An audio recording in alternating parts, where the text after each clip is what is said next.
Grabe, guys. Oh my goodness. Jomcar fans, sobrang proud. Dahil kaganda naman dyan ni Carla, oh. Para bang parang photoshoot yung ilalagay sa sa billboard para i-promote yung school nursing. Oh my God. Masasabi ko talaga na bagay sa kanya ang kurso na to. Kaya siguro talagang nag-switch siya or nag-shift siya ng nursing instead of EDOC.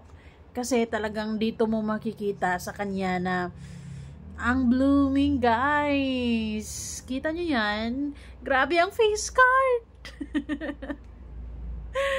Ay, kaganda. Pero teka lang, bakit may bitter sa gilid? Anyways, bago ang lahat, don't forget to support and subscribe Kuya Val Santos Matubang at Edna Vlog Kalingap Rab at sa lahat ng Team Kalingap. Syempre guys, salamat sa suporta at pagmamahal nyo sa aming mga Kalingap reactors. Actually, ilang beses na talaga ako. Sobrang ganda kay Carla. May mga pictures talaga siya na sobrang nagagandahan talaga ako. And itong picture na to, grabe. Napaka-simple. Pero, ay, ang ganda. Kung sakali man talagang makatapos siya ng nurse, ay nako, it's a pride of Kalingap. Syempre, sa mga fans, sobrang masaya. Eh, napakagandang future nurse naman yarn. Oh. Ay, ilong ang labanan, guys. Uwi na tayo. Nakakaloka. Look at that. I'm so sorry. Hay, sabi pa ni Ate Nineva, shift always ka until walang matapos ng kurso. Ba't ang bitter? Diba? Hayaan nyo kasi si Carla na makapili ng talagang gusto niya. Diba? Hindi nga nagre-reklamo yung mga taong may ambag eh. Yung wala,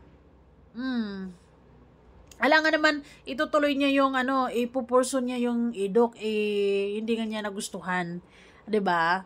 Hindi nga niya feel. At saka sa pagpili ng kurso ngayon, kailangan mong maging practical, 'di ba?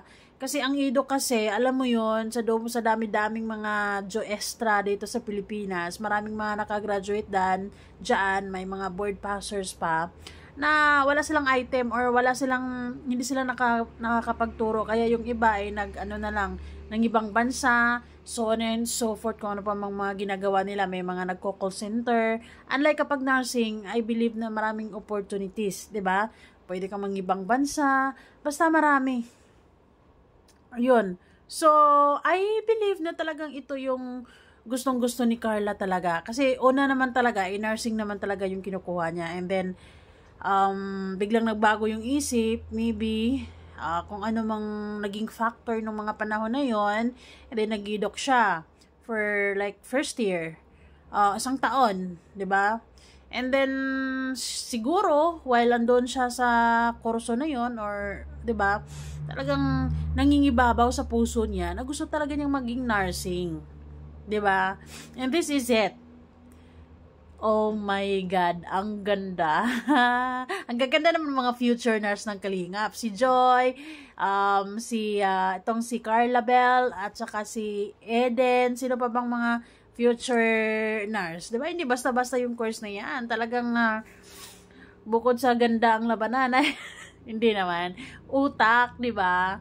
Kailangan mga matatalino ang nandyan talaga. Hindi basta-basta yung course na nursing. Ay kay Joy naman, kay Eden, kay Carla, ay mga matatalino naman talaga to sila. So, kayang-kaya nila yan, 'di ba? So, I believe na ito talaga yung profession na talagang gustong-gusto ni Carla, kasi naninindigan siya for the second time. So, kalma. Sa mga bitter dyan at nagdududa agad, mga judger kayo, wala pa nga eh. 'Di ba? Hayaan nyo siya. At this time, for sure, ay tuloy-tuloy na yan. 'Di ba? Wala nang wala nang atrasan yan. At maraming salamat sa mga sponsors na, 'di ba? Kumbaga, grabe yung suporta nila kay Carla. And then, kumbaga yung all-out support lang talaga. Yung kung anong gusto ni Carla, sige, 'di ba? And ayun, Naniniwala naman ako kay Carla na itong pagkakataon na to na pinush niya ulit ang pagnanars, hindi na to magbabago pa. Ito na talaga yon. Ito na talaga yung gustong-gusto niya. Okay? So, siguro ito talaga yung tinitibok ng puso niya. Ay, ay nako. Nakakaloka. Pero sobrang humahanga ako sa beauty dyan ni Carla. Napakaganda naman talaga. Ang galing ng angulo. Napaka-perfect yung face, yung hairstyle. Ay, napakaganda talaga, guys. Kanina lang ako tumitig dyan eh. Ang ganda talaga. Ay. So, sa mga bitter Carla, sa mga hindi pa naniniwala sa'yo ngayon, dahil, sabi nila, shift, ganito, ganyan. Pero, prove them wrong na kayang-kaya mo yan, di ba?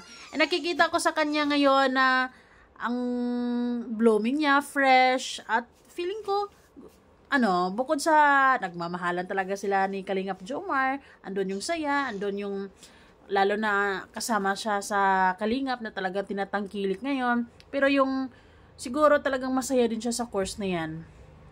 'Di ba? Dahil kung hindi niya 'yon napupusuan talaga, hindi siya hindi siya lilipat ng course. Talagang itutuloy niya yung EDOC. EDOC kasi sa totoo lang, kaya yung iba maraming gustong maging guro pero walang maraming board passers pa nga eh. Walang space. Marami ng guro sa Pilipinas, nakakaloka. So this is it. Grabe, mga 4 or 5 years from now, grabe ang Kalingap. Napapalibutan ng mga professionals. Minors, 3 na yan actually. Si Joy, si Carla, si Eden, si Patrick pa. 4 na sila. Sino pa ba? 4 lang ata.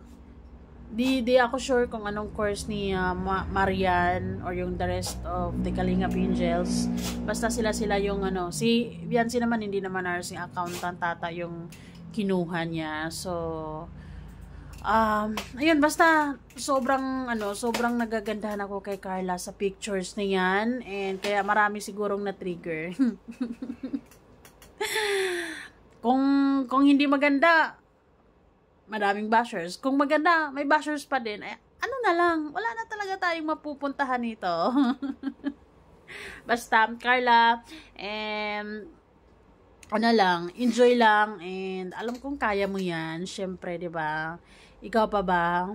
So, naniniwala ako na sa pagkakataong ito, siguro na-excite na rin yan si Carla. Next year pa siguro siya magkakaroon ng ng katulad ng kay Joy, yung cupping, pinning, and lightning. Ayun. So, ayun, nakaka-excite yun. Abangan natin yun. Sigurado ako na aabot tayo doon, 'di ba? So, ngayon, second year students ata din tong si Carla, pero hindi sila magkasabay ni Joy kasi nga na medyo huli siya kasi na hinto at nag-i-doc siya noon, and then siguro na-realize niya na ay hindi talaga ako pangguro, nakaka-stress masyado, maraming estudyante, maraming pasaway. Well, lahat naman nakaka-stress, di ba? Pero pag yan talaga yung gustong-gusto ng puso mo, yun talaga yung gustong-gusto mong mission or profession, di ba? Kung yun talaga yung calling mo, yun yung sinasabi nila, ay talagang kahit mahirap, ay bukal sa loob mo na pagsilbihan ng mga tao. Lalo na kasi yung nursing, mas challenging. Hindi basta-basta, maraming nagsasabi, lalo na sa mga nursing students, 'di ba? Pero pinili ni Carla, 'di ba? So ibig sabihin kaya niya. So magtiwala tayo, ang kalma lang. Huwag basta-basta sabihin na hindi makatapos. Sino ka para sabihin niyang hindi makatapos? Ikaw ba si Carla? Si Carla ay nag-aaral ng mabuti. So malamang makakatapos 'yan. 'Di ba? So ayun lamang guys. Salamat sa inyong lahat. Good night.